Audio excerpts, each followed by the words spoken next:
Hello, I'm Lara Kulcharsan and this is Newsfeed, your dose of what people are talking about online. With just a few days to go before TikTok is banned in the US, users are flocking to another Chinese social media app, RedNote. They're calling themselves TikTok refugees, and their migration has made RedNote the most downloaded application on the US Apple App Store this week. Is China's version of TikTok, and yes, it is easily downloadable in the App Store right now. With the TikTok ban looming, users have found a loophole that they can actually download the Chinese version of TikTok and change the language to English. It is now the #1 app in the App Store, as well as the #1 social media app. Honestly, I think TikTok's twin, RedNote, is so much better. Not only do you get to choose a profile pic, you get to choose the background pic as well. It is exactly like TikTok, except I don't know why, but the aesthetics seem to be much cuter. You could scroll through videos just like you do in TikTok, and of course there are descriptions in Chinese, but there are also translations along with it. Even the comments are exactly formatted like TikTok. TikTok has until Sunday to sell its US operations or be banned. The ByteDance-owned app has appealed the decision in the Supreme Court, arguing that the ultimatum violates freedom of expression. In justifying the ban, the US government says it's protecting users' data from reaching Chinese hands. The migration from TikTok to another Chinese app now seems ironic. Seeing that RedNote, another Chinese app which is owned and hosted in China, is the #1 app on the App Store today is just beautiful. It's the most ironic icing on the cake for this government, because you're trying to take down the app that actually is safe, where all the data and servers are here, that has been proven to work in this country for the last 6 years. Now, Americans are going to another Chinese app that is actually in China. Congratulations to the US government for playing yourselves, because while you're sitting here debating whether this app should stay here, do you know what creators and users of this app are doing? My entire For You page has been people going to the Chinese TikTok. It's called like RedNote. It's the Chinese version of TikTok. And they are just like going there in flocks. So while you may be worried about this, do you know where they're all going to move their traffic to? That's right. Another Chinese-owned app, the actual version of TikTok. Y'all are the most unserious, can't get anything done crowd on the planet, and I could not be happier to see this happen. RedNote has about 300 million monthly users and is mostly in Mandarin with an English option. It's China's version of Insta meets TikTok while fusing Pinterest. Until now, it's been a hit among young Chinese and Taiwanese users. Originally called Xiaohongshu, meaning Little Red Book, though developers claim there's no link to communist leader Mao Zedong's book of quotations with the same name. TikTok refugees say they're loving the vibe, and bonds of friendship are quickly blossoming. So many friendly people, and it's beautiful. I saw this post that said, "I'm from China, I want to make foreign friends," and let me show you some comments I've seen on several pages. The Chinese can't use TikTok as well, LMAO, twins, but I love how you guys just moved to RedNote immediately. I'm just afraid you guys are taking over RedNote. Chinese young people be learning English from your posts, but in the club, we all fam. It's a pity that you guys are unable to access such interesting app, and even in this app, still hard to totally understand our slang. That's okay, we will learn. Well, excited because I have never seen so many foreign people here, and wish you all have nice moments here. Let me tell you, we get access to the cute emojis too. I mean, it's just very warm and welcoming so far. I'm actually excited. Elon Musk is facing legal action from the US Securities and Exchange Commission for allegedly failing to disclose his ownership of Twitter stock on time and acquiring shares at artificially low prices. The SEC filed a lawsuit against Elon Musk alleging the billionaire committed securities fraud in 2022 by failing to disclose his ownership in Twitter prior to purchasing the entire app. Elon Musk built up his shares of Twitter to over 5% before purchasing the app, which would have required Musk to disclose that information to the public. And according to the SEC complaint, Musk's failure to disclose this information resulted in, quote, allowing Elon Musk to underpay by at least $150 million for the shares he purchased. The lawsuit is seen as the Biden administration's last attempt to hold Musk accountable before Donald Trump's return to the Oval Office on January 20. Trump has already appointed Paul Atkins as the new SEC chair. Musk, who donated millions to Trump's re-election campaign and appeared alongside him at rallies, has developed a tight relationship with the president-elect. Trump has also announced plans to create an advisory group called the Department of Government Efficiency, with Musk tapped to lead the initiative. Meanwhile, the UK's Competition and Markets Authority has launched an investigation into Google's control of online search, where it commands 90% of the market. It's examining whether Google's dominance stifles competition and limits user choice.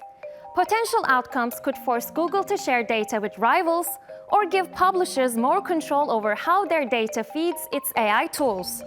This is part of a global wave of scrutiny against the tech giant. In the US, Google is facing calls to sell its Chrome browser after a judge ruled it maintains an illegal monopoly in search and advertising. And in Russia, a court has fined Google $78 million for failing to comply with previous penalty orders. For years, Moscow has demanded that platforms remove content it deems illegal, routinely issuing fines for non-compliance. President Vladimir Putin also accused Google of being a political tool for the US government before. In October, a Russian court hit Google with an unprecedented fine of $20 decillion. That's 2 followed by 33 zeros, for restricting Russian state media channels on YouTube. The staggering figure dwarfs Google's $2 trillion valuation and even the global GDP, which the IMF estimates at $110 trillion.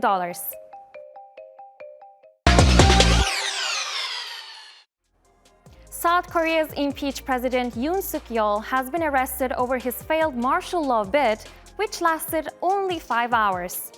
Yoon is the first sitting South Korean president to ever be arrested.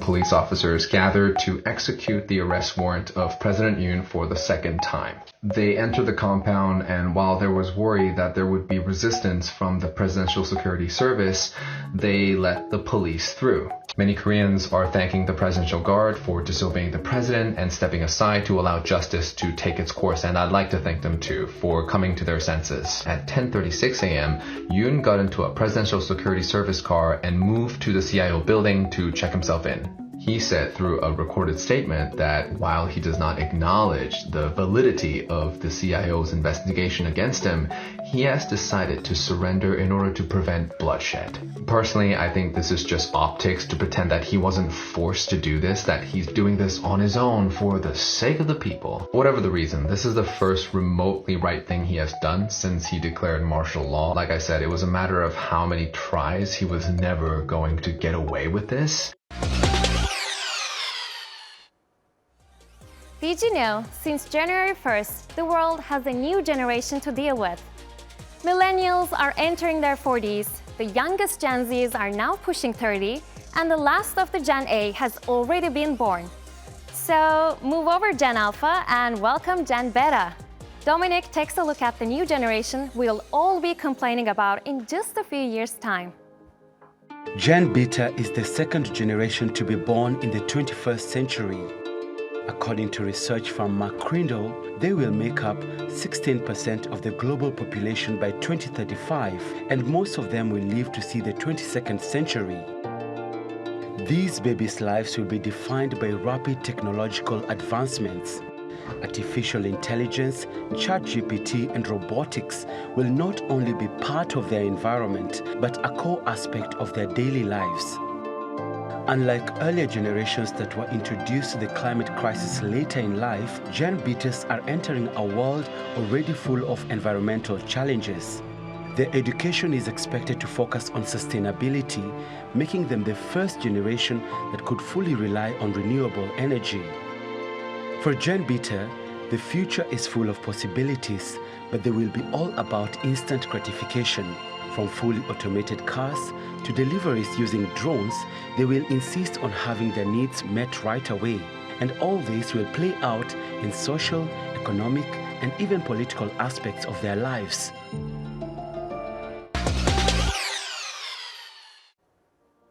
Commuting from home to school or the work may not be a big deal in most places, but getting around in Chongqing in China is no walk in the park. With a population of over 30 million, the city is a vertical maze where trains zip through buildings. Imagine climbing down 20 flights of stairs just to catch a bus, only to find the stop isn't even on the ground floor. Chongqing's vertical design and quirky transportation make daily life anything but usual. Let's take a look at the steps for getting to the office. Why is commuting to work in Chongqing so hard? So I start by heading down my 18-story apartment with no elevator, but thankfully I only need to go down a few stories because the ground floor is on the 12th floor. Too bad for those folks live down there. They have to climb up and sunlight is like a luxury for them. Next, I enter a subway station that feels like an entrance of a fallout shelter. Then comes the subway that looks like a roller coaster ride, and the train casually goes through a residential building. And here it goes through another residential building, because why not? Finally, I get over the city square. Solid ground at last, right?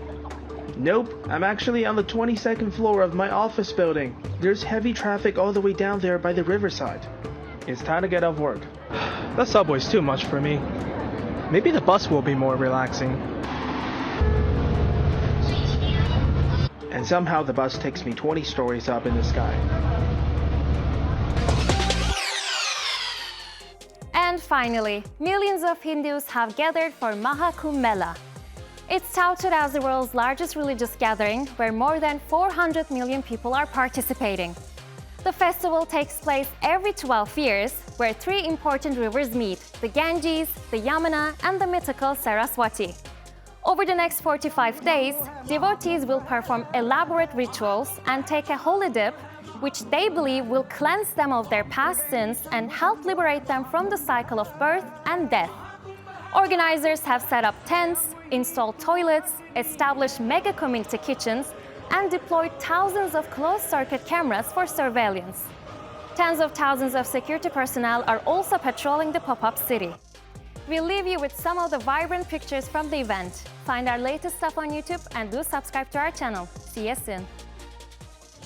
Shiv Shiv Shambhu Shambhu है महाकुंभ है महाकुंभ है महाकुंभ है महाकुंभ है वाम त्रिवेणी शंभु शंभु है महाकुंभ है महाकुंभ है महाकुंभ है कण कण शिव शिव शंभु शंभु है महाकुंभ है महाकुंभ है महाकुंभ है महाकुंभ है वाम त्रिवेणी शंभु शंभु है महाकुंभ है महाकुंभ है महाकुंभ है कण कण शिव शिव शंभु शंभु है महाकुंभ है महाकुंभ है महाकुंभ है महाकुंभ है वाम त्रिवेणी शंभु शंभु है महाकुंभ है महाकुंभ है महाकुंभ है कण कण शिव शिव शंभु शंभु है महाकुंभ है महाकुंभ है महाकुंभ है महाकुंभ है वाम त्रिवेणी शंभु शंभु है महाकुंभ है महाकुंभ है महाकुंभ है कण कण शिव शिव शंभु शंभु है महाकुंभ है